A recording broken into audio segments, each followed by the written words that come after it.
Bonjour et bienvenue sur votre chaîne de rediffusion préférée. Wow, wow, wow, ça fait longtemps la vache là, je dépoussière la chaîne. Ouh, ça fait du longtemps. En fait, j'ai pas streamé pendant un moment parce que j'avais vraiment beaucoup de choses à faire. Et une des raisons pour laquelle j'ai pas pu streamer, c'est parce que les Japonais sont venus en France. Oui, mesdames et messieurs, normalement, à l'heure à laquelle je vous parle, il y a déjà 2 vidéos qui sont sorties avec les Japonais en France. La première avec les boulangers et la seconde avec l'usine affineur pour découvrir le vrai fromage au Japon. Et c'était une aventure. Parce qu'ils sont venus une semaine. L'année dernière, ils étaient venus 3-4 jours. Non, oui, 3 jours, 4 jours, je sais plus. Très peu de temps. Cette année, ils sont venus une semaine. Donc du coup, j'ai eu un peu plus de temps pour pouvoir faire des vidéos un peu plus grosses, un peu plus brodées.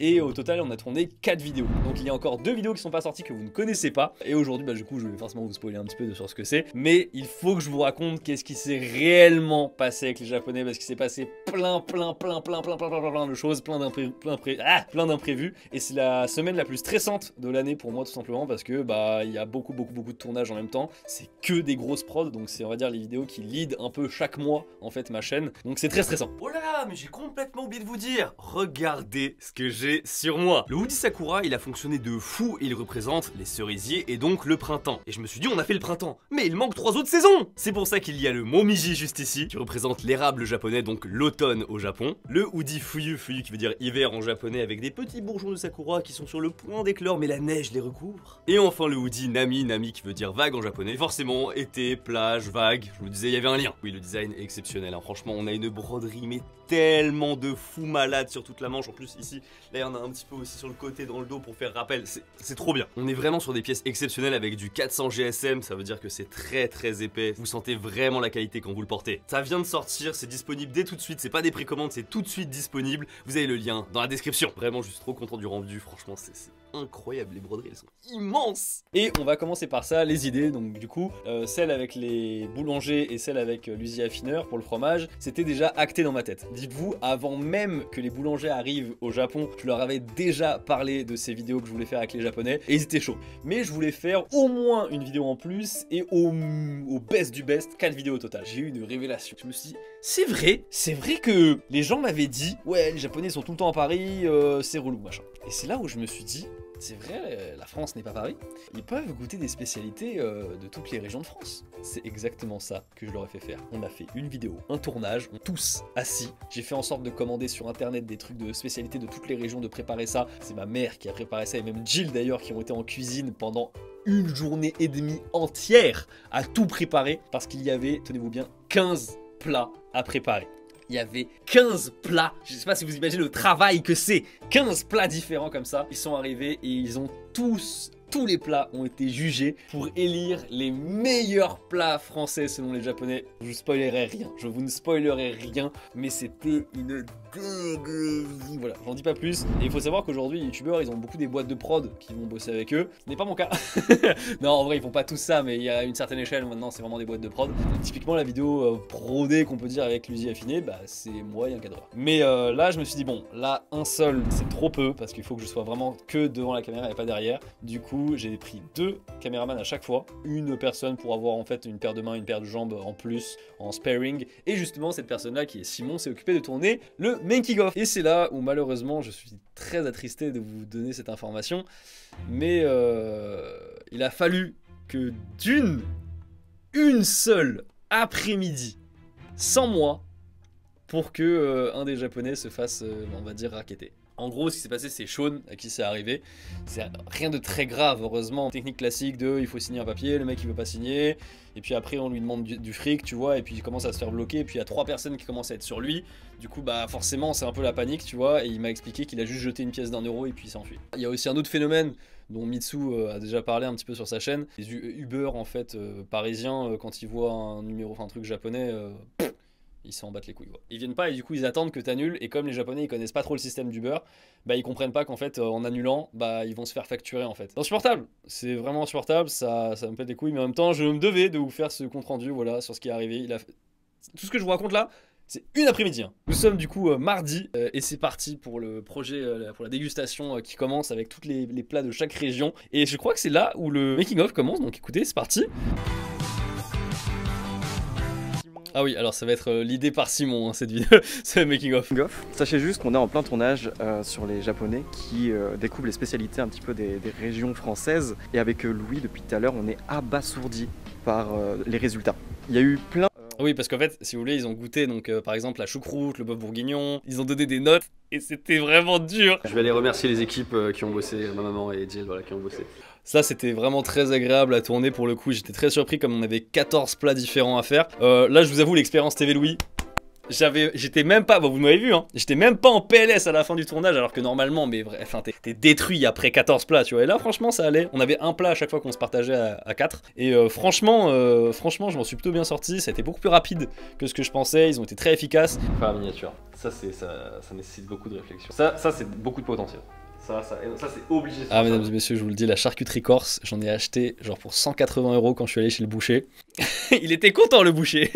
Ouais, toi, du coup, ton expérience ici? Très cool, beaucoup de stabilisation. Il s'est fracturé le dos. En vrai, sur les jours d'après, il a pris un peu différemment, mais c'était vraiment très. Enfin, s'il faut que je vous raconte ça, je suis d'une exigence de malade parce que on peut pas refaire les shots en fait, on peut pas refaire les prises, on a un timing extrêmement serré.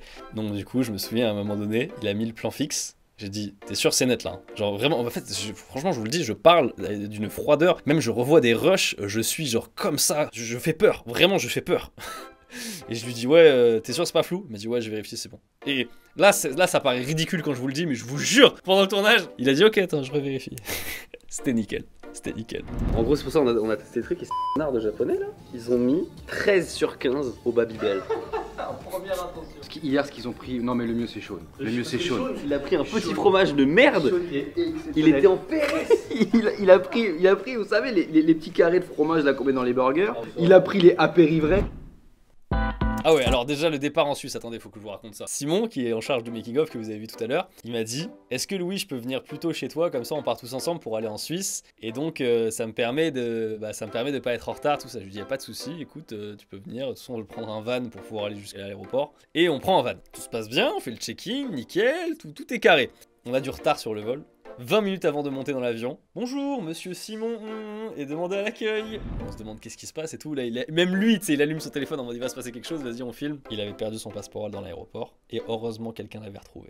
Et je lui dis, mec, tu te rends compte que s'ils étaient pas venus te le donner là, tu montais pas avec nous en fait. Et voilà, ça c'est la classique de Simon, ça. Ouais, du coup, on est arrivé la veille avant le tournage en fait. Bon, j'ai mis 2 bagnoles en location pour pouvoir faire le déplacement jusqu'à là où habite Luizy Affineur. Pour pouvoir tourner, c'est quand même à 2 heures de route, donc fallait se lever très tôt le matin. Ouais, là on était comme ça, et je savais que la journée avec Luisier, c'était la journée la plus intense qu'on allait avoir, parce qu'il fallait tout rentrer dans la même journée, et le soir, on devait être rentré à Paris. Fallait pas rigoler, et je pense que tu vas le voir dans les rushs là, je rigole pas. Donc là, on vient d'arriver à la fromagerie pour le tournage des Japonais qui découvrent le fromage suisse. Moi je disais, c'est marrant parce que la première fois que je tourne avec 2 caméramans en même temps, et comme les caméramans eux-mêmes n'ont pas l'habitude en fait de travailler en fait, pas forcément ensemble, mais travailler avec quelqu'un, et bien ils ont envie de prendre les mêmes choses en même temps. Et en fait, je comprends parce que Rodolphe par exemple, il filmait nos réactions, mais il filme nos réactions à quelque chose. Et t'as forcément envie de filmer le quelque chose plus que nos réactions. Mais non, il doit rester sur nos réactions parce que c'est Emery qui s'occupe du truc. Oh my god. Ah, le paysage. Que vous ne voyez pas parce que Simon ne sait pas exposer une caméra. T'es pas genre surexp de ouf toi? Si, un peu. Je suis en train de faire une migraine, j'ai envie de crever. Le cadreur, donc du coup Rodolphe était en train de faire une migraine ophtalmique. Il y avait en fait, la moitié de sa vision était noire en fait. Oui. Alors on va essayer de voir, j'ai pas trop envie de rentrer là-dedans, je vous avoue. A few moments later. Putain, il y a une vache là, elle m'a pondu une merde à côté de moi. J'ai failli m'en prendre plein. Recevoir des Japonais ici, pour eux, ça a été une découverte magnifique. Déjà le paysage, et puis après de voir une famille qui fabrique du fromage où tout est organisé, tout est minuté, tout ça, c'est certainement une belle expérience pour eux. Et pour moi, c'est un plaisir de leur faire connaître ça, et surtout peut-être dans le fromage à raclette, qui a tendance aujourd'hui à devenir un produit universel. On a fait un démarrage en trombe, du coup on n'a ni intro ni rien pour l'instant. On a juste fait la visite de la fromagerie et on a réussi à prendre quelques miniatures, on va voir si ça passe. De toute façon il y a la cave de Claude au cas où pour refaire des miniatures. Parce que je me dis ce serait bien qu'on soit tous ensemble sur la miniature, mais ça fait beaucoup de gens. Après là c'est l'apéro, Ça ils vont pas le rater. Et après on va passer sur des dégustations de fromage. J'avoue j'ai très faim. Ah ouais, c'est vrai, j'avais oublié, on n'a pas mangé de la journée. Enfin, à part les petites dégustations, l'équipe technique n'a même pas mangé de la journée. Alors, Emeric, c'est passé comment? C'est très bon, enfin c'est très bien passé, mais c'est surtout très bon. Le fromage est excellent. Là c'est le moment de stress et tout parce qu'il y a beaucoup de micros, il y a beaucoup de trucs et tout dans tous les sens. Moi ma tête elle est franchement, je vous le dis honnêtement, elle est 20% dans le tournage, 80% dans la prod. On dirait un film un peu... Je ne profite pas beaucoup en vérité quand je suis comme ça, je profite pas des masses. Attendez, vous voulez une anecdote de fou malade? Claude, l'usine affineur, il conduit comme un ouf. Eh, c'est lui qu'il faut inviter au GP, hein. Eh, je vous jure, c'est Claude qu'il faut inviter au GP. Claude au GP. On parle de Villebrequin et compagnie. Non. Claude au GP. Parce qu'il y a des moments, là c'est les routes où il y a 2 voies. Après, il y a des moments où il n'y avait plus qu'une voie. C'est-à-dire que c'est un truc à sens unique, tu vois. Et à tout moment, il y a une voiture qui peut arriver dans l'autre sens. Et en fait, parfois, il faut reculer pour se recaler pour qu'elle passe ou des trucs comme ça. Et il allait à une vitesse. On était pied au plancher avec Rodolphe, avec nos bagnoles, hein. On va où là? Je sais pas. Je crois qu'on va dans une fromagerie, c'est le deuxième arrêt avec Claude, avec l'huisier. Et voilà, premier arrêt au top, trop cool. Plan en drone, plan à l'intérieur, très cool. Et là, fromagerie, on va les manger aussi, donc ça c'est cool. On part sur vraiment une dégaine à peur. Je vous en prie Claude, à vous. Voilà, on a vu la fabrication du fromage, maintenant on va voir l'affinage. Donc ces fromages sont restés jusqu'à 3 mois là-haut. Il y a un truc que vous savez pas, c'est que ici, là, ils ont fait une scène de chant contre chant super stylée. C'est vrai, parce qu'en fait, Emeric, il pense au montage, forcément que c'est lui que c'est le monteur principal. Du coup, il y a des moments où il est en non, je veux mon plan, tu vois. Et du coup, on a dû recommencer des scènes ou quoi, alors que d'habitude, je ne fais jamais ce genre de choses. Et c'est ça la différence un petit peu avec, bah, typiquement, je pense, les tournages full scriptés ou quoi. Moi, je ne peux pas refaire de prise parce que comme tout est basé sur de la réaction et de la découverte, refaire une prise, c'est toujours très compliqué. Maintenant, les Japonais, ils savent y faire, tu vois. Du coup, je peux leur demander une fois, mais hors de question de faire plus que 2, tu vois. C'est hors de question. On est dans un tournage de l'extrême. C'est très étroit, on est 47, il fait très sombre.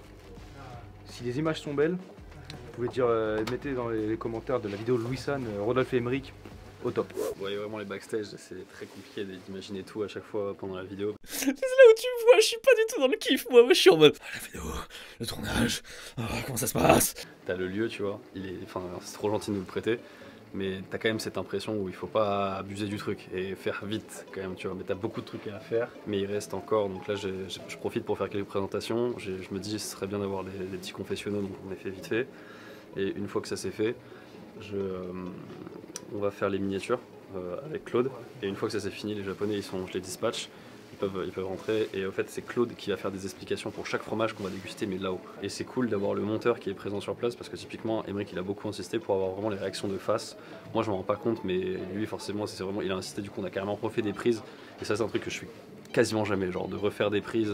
Là on est très nombreux donc c'est une grosse difficulté pour moi. C'est rare que j'ai autant de personnes dans le cadre. Il n'y a pas de super production comme les gros youtubeurs ou des trucs comme ça parce que j'aime bien avoir ce côté roots. Tu sais que je suis en train de me dire que ça doit vraiment être chaud pour eux parce que même moi en tant que français qui adore le fromage, je trouve que l'odeur elle est balèze. Ouais. Mais tu vois, typiquement le natto, les graines de soja fermentées qu'ils mangent au Japon, la première fois que j'en ai senti pour moi, je croyais qu'il y avait des toilettes qui avaient pété. Vraiment, l'odeur j'étais pas prêt. Donc quand t'es pas habitué à une odeur de moisi comme ça, dans une cave, et que tu viens de l'autre bout du monde, je pense que, on se rend pas compte, hein, mais je pense que c'est un vrai challenge pour eux. Oh, that was crazy. Yeah? Super crazy. Like, it was dark, it was creepy, it was like a very sex dungeon type of... Ah, je découvre ça avec vous. Donjon 6. Donjon. Oh non, il a osé.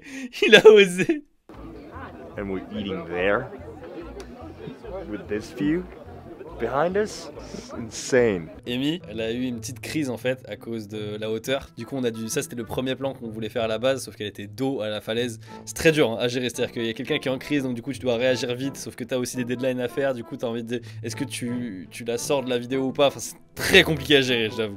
Bon, elle était pas bien, donc du coup j'ai dû switcher et j'ai même eu un moment où je lui ai dit, si tu veux pas être dans la cam, y a pas de souci, tu vois. Et vraiment, y a pas de problème. Tu vois. Mais c'est juste que c'était un peu horrible, mais malheureusement, je peux pas te laisser du temps parce que je dois avancer en fait.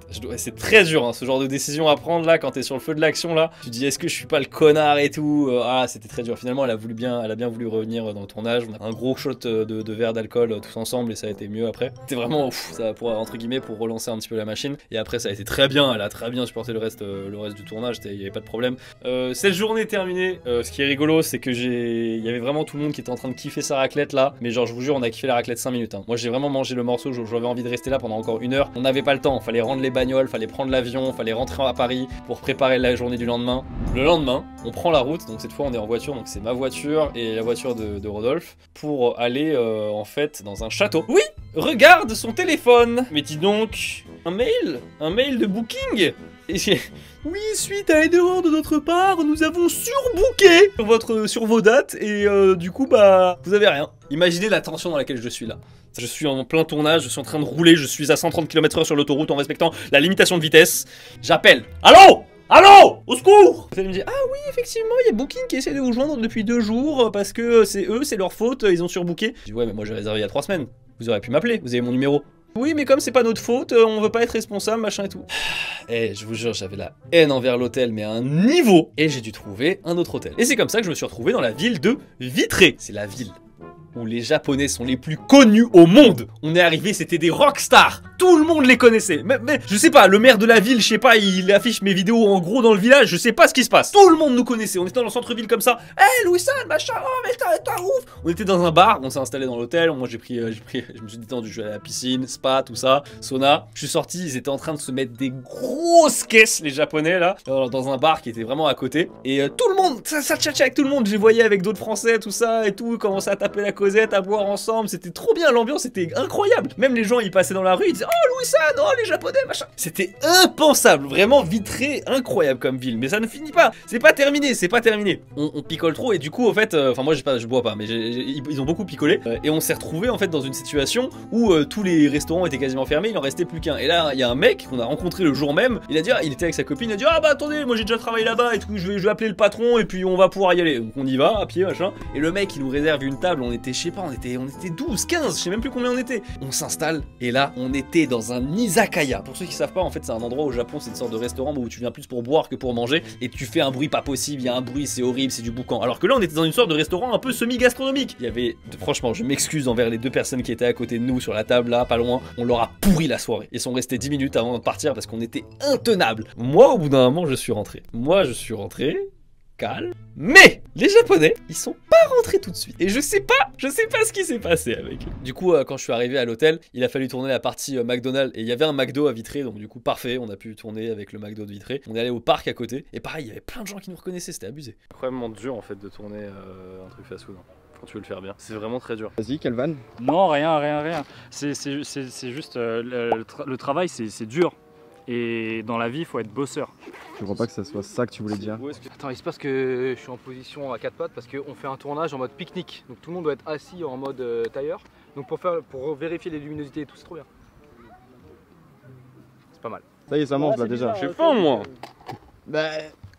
T'en as eu pour combien là de McDo? 115 €. Alors, aujourd'hui? Aujourd'hui, c'est mon tournage McDo terminé. En fait, ils sont vachement plus compliqués qu'on ce qu'on pense, hein, les tournages fast-food. Hein. Là, on va rentrer à l'hôtel. On va d'abord se garer, puis après rentrer à l'hôtel. Et petit repos. On se disait, est-ce qu'on tourne la première partie des boulangers ce soir? Ce sera mieux que ça soit demain, demain matin. Bienvenue dans la Clio de Rodolphe. Je peux vraiment pas me relever. On va au premier là? Oui. Étage 1. On va au deuxième là. Ok. Tu peux le filmer lui là? Étage 1. Et on va pouvoir chier comme des princes là. C'est canon, non? Franchement, on est censé avoir un château et on a mieux quoi. J'avoue. Mais il était mieux que ça le château? Non. Non. Oh non, le château c'était ghetto les gens. Bon, bah quelque part c'est mieux, non? Bah c'est mieux, ouais. Il n'y a pas de château quoi. Donc là, du coup, c'est quoi le programme là maintenant? On chill là. Ah, voilà. Voilà le vrai visage de vos youtubeurs préférés. On chill. Il y a des rochers, je vais peut-être aller à la salle s'il y a une salle, et puis après on va aller manger ce soir. On se met une énorme caisse, on boit que tu vois. Comme ça, on boit de fou, tu vois, vraiment. On se met une mine jusqu'à environ 3-4 heures du matin, et à 6 heures, réveil tapante pour aller bosser. Je crois que je suis en train de décrire exactement ce qui s'est passé alors que là c'est avant que ça se passe. Dernier jour. Dernier jour de tournage. Louis, tu te sens comment? Tu te sens comment? Il est en train de chier. Ça va, en vrai, le réveil, c'est pas le truc que je maîtrise, enfin que j'ai qui est le plus douloureux, je trouve. C'est là, la journée, quand il va falloir que je conduise jusqu'à minuit, à mon avis, pour rentrer là. Minuit. Attendez, regardez-moi. Ce glouton là. Des montagnes. En fait, ça, c'est mon assiette. Et je me suis dit, au cas où au supermarché, il n'y a pas de pain au chocolat ou des trucs comme ça, ce qui m'étonnerait beaucoup quand même. Attendez, hier midi, on a mangé, comme des princes, on a mangé des restes de sandwich. Ouais. C'était bon. Ok. Bonsoir les enfants, comment ça va? Bonjour. On est arrivé à la boulangerie pour le dernier jour de tournage. Antonin, un petit mot? Vraiment, t'as fait une introduction de gigabeauf. On est arrivé à la boulangerie pour le dernier jour de tournage, c'est parti. Ok, bah merci, yes. Là, je mets en place une lumière, je sais pas si on en a besoin, mais c'est pour que Louis il se dise putain, il toffe et tout, tu vois. Mais en vrai, je crois qu'on va pas essayer. Louis was asking like, so what kind of French food do you know? He was asking a question to Sean, and he goes like, I don't know, like, but I just recently went to Paris. Oh yeah, pizza. Marche, mais vraiment exagéré. Faut vraiment exagérer. Parce que les pâtes face, en fait, faut vraiment exagérer. C'est vraiment cette démarche là. Allons. Est-ce que je suis un sénateur? allons tout casser. Ça c'est trop fort. Ça c'est exceptionnel. Ça c'est exceptionnel. Il est trop fort, il est trop fort. Et quand on part? Ça pour une scène de 20 secondes. Regardez comment je suis fatigué, j'en peux plus. 2, 3.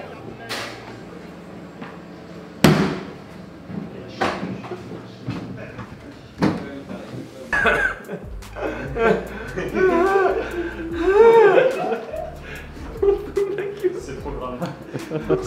Oh les dégénérés.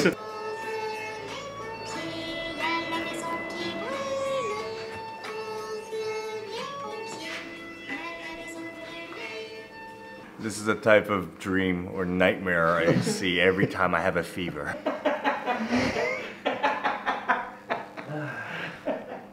C'est très dur. On n'est pas dans un milieu adapté totalement pour travailler les pâtes, que là ça fait que c'est pas ce qu'il y a de mieux. Mais autrement, oui. Ils sont très investis. Donc comme tout le monde le dit depuis tout à l'heure, tout le monde est très fatigué parce que c'est le dernier jour de tournage.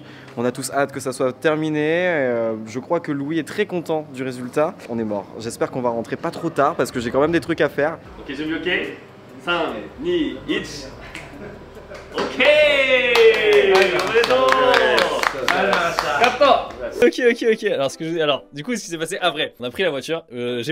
Avant ça, il y a le papa boulanger, du coup, Cyril, qui m'a offert une de ses tenues, celle que je portais en vidéo. Ça m'a fait pleurer. J'ai vraiment, avec la fatigue et tout, l'émotion, j'ai chialé vraiment. Une petite larme de joie et tout.